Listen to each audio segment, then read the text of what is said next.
Bashundhara city বন্ধুরা, one of the biggest city shopping mall.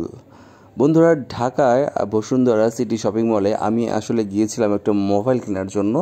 তো যেতে যেতে কিছু এক্সপিরিয়েন্স আমি শেয়ার করছি আপনাদের সাথে, কারণ আমি হাতির ঝিল দিয়ে গিয়েছিলাম এবং হাতির ঝিল আসলে বর্ষার ঠিক পর যখন শরৎকালের হাতির ঝিল কিন্তু অনেক বেশি সুন্দর, কারণ চারিদিকে পরিষ্কার পরিচ্ছন্ন পানি, কারণ বৃষ্টিতে আসলে সুন্দর পানি হয়ে গিয়েছে। যদিও আগে নোংরা ছিল, এখন চারিদিকে শুধু সবুজ আর সবুজ, সুন্দর সুন্দর গাছপালা যেন নতুনভাবে ঢাকার মধ্যে অক্সিজেন বিলাচ্ছে।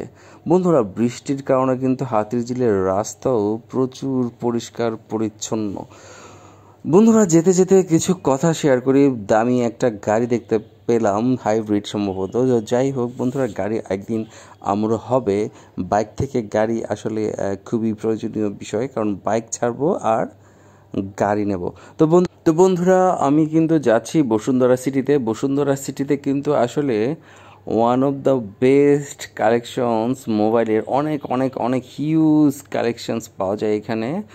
যদিও এই বসুন্ধরা সিটিতে তুলনামূলক কাপড়ের যেই শোরুমগুলো রয়েছে বা কাপড় যেই পরিমাণের প্রাইস রয়েছে, এটা আসলে অনেকেরই, বেসিক্যালি মধ্যবিত্তদেরও হাতের নাগালের বাইরে। আপনারা যারা আমার এই ভিডিওটি দেখছেন, যারা বসুন্ধরা সিটিতে গিয়েছেন, তাদের কাপড় চোপড় কেনাকাটার এক্সপিরিয়েন্স আমার সাথে শেয়ার করতে পারেন। বন্ধুরা, মোবাইল বা ডিএসএলআর ক্যামেরা বা কাপড়, সেটা যেটাই হোক, বসুন্ধরা সিটিতে থেকে যদি আপনি কিনে নেন, তাহলে কিন্তু অথেন্টিক প্রোডাক্ট পাওয়ার পসিবিলিটি অনেক বেশি থাকে।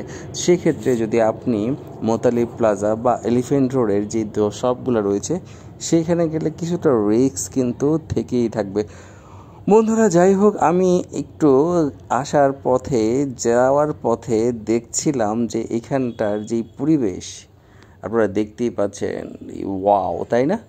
বিশাল বিশাল বিশাল বড় শপিং মল এই বসুন্ধরা সিটিতে। প্রচুর মানুষ, ফ্রাইডে ছিল তার জন্য ফ্রাইডেতে কিন্তু আসলে অনেক বেশি মানুষ হয়ে থাকে। তো ফ্রাইডে ছিল, যার জন্য প্রচুর মানুষ। এই যে মোবাইল শপ, যেখান থেকে আমি আমার কাঙ্ক্ষিত মোবাইলটি কিনবো। হ্যাঁ, মোবাইল কিনবো অবশ্যই আইফোন 17 দেখে তারপর মোবাইল কেনা শেষ, আমি এখান থেকে বের হয়ে যাচ্ছি। তো বন্ধুরা, হাতির ঝিল কিন্তু এখন অনেক বেশি সুন্দর।